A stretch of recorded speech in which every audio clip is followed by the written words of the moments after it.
దేవునికి మహిమ కలుగును గాక.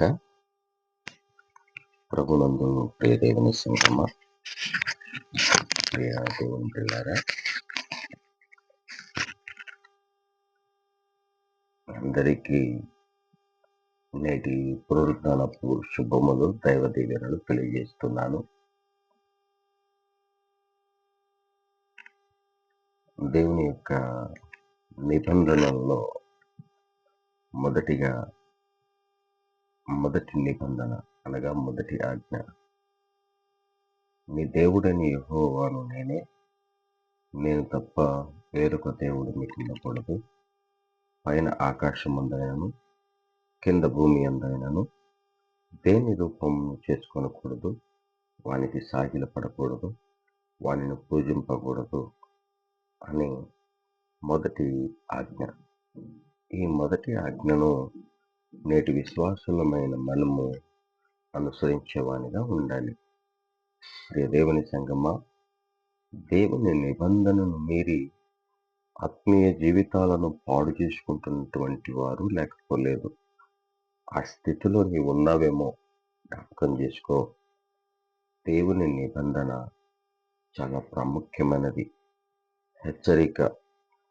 ఈ హెచ్చరికను మనము అనుదిన జీవితాలను జ్ఞాపకం చేసుకునేవానిగా ఉండాలి. ప్రియ దేవుని సంగమా, ఏ విగ్రహమును మనము కలిగి ఉండకూడదు. మనము నిత్యం ఆరాధిస్తున్నది ప్రభువునే కదా, విగ్రహారాధన చేయట్లేదు కదా అని అనుకుంటున్నావేమో. నీ హృదయములో ఇమిడి ఉన్న విగ్రహములు దేవునికి అసహ్యమును, కోపమును పుట్టిస్తున్నాయేమో. కోపము అనే విగ్రహం, అహంకారం అనే విగ్రహం, గర్వం అనే విగ్రహం, అహం అనే విగ్రహం నువ్వు కలిగి ఉంటున్నావేమో. దేవుని సంగమా, కోపంతో రగిలిపోయినటువంటి వారు ఆత్మీయ జీవితాలను పాడు చేసుకున్నారు. అహంకారంతో రగిలిపోయినటువంటి వారు జీవితాలను పాడు చేసుకున్నారు. దేవుని యొక్క వాక్యము తెలియజేస్తుంది, నాశనమునకు ముందు గర్వము నడుస్తుంది అని.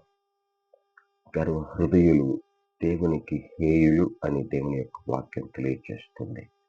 హేయమైనటువంటి స్థితిలో నీవు ఉన్నావా జ్ఞాపకం చేసుకో. బెల్షస్సరు రాజు తన గర్వాన్ని బట్టి, తన అహంకారాన్ని బట్టి పడద్రోయబడ్డాడు. నీవున్న స్థితిలో నుండి అభివృద్ధి చెందేట్లు జీవ ఫలములు నీవు ఫలించాలి. గర్వంతో విగ్రహమును నీవు కలిగి ఉంటే నిగ్రహాన్ని కోల్పోతావు. విగ్రహము నీవు కోపం అనే విగ్రహం, అహంకారం అనే విగ్రహం, ద్వేషం అనే విగ్రహం, అసూయ అనే విగ్రహం, వీటి వలన ఫలించవలసిన నీవు పడద్రోయపడతావు. అలాగూ నీవు పడద్రోయపడకుండా ఫలించేవానిగా నీవు ఉండాలి. అట్టి కృప పరిశుద్ధాత్మ దేవుడు నీకు అనుగ్రహించును గాక. ఆమేన్. ప్రార్థించుకుందాం. తలలు వంచి ప్రార్థనలో ఏకీభవించుదాం.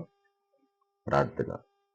సకల ఆశీర్వాదములకు కారణభూతుడమైన మా ప్రియ పరలోకపు తండ్రి, మీ ఘనమైన ప్రశస్తమైన నామమునకు వందనాలు, స్తోత్రాలు చెల్లిస్తున్నాం. ఈ ఉదయకాలము నీ పాద సన్నిధిని సమీపిస్తున్నాము. నేను నీ కృపలో మమ్మల్ని అందరినీ జ్ఞాపకం చేసుకొని మీ రెక్కల మాటను ఆశ్రయం మాకు అనుగ్రహించండి.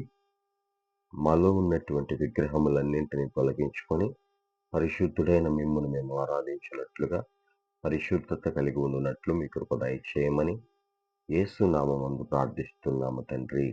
ఆమేన్.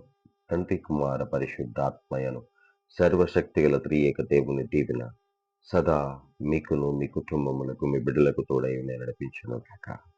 ఆమేన్. ఆమేన్. వందనాలు. Thank you.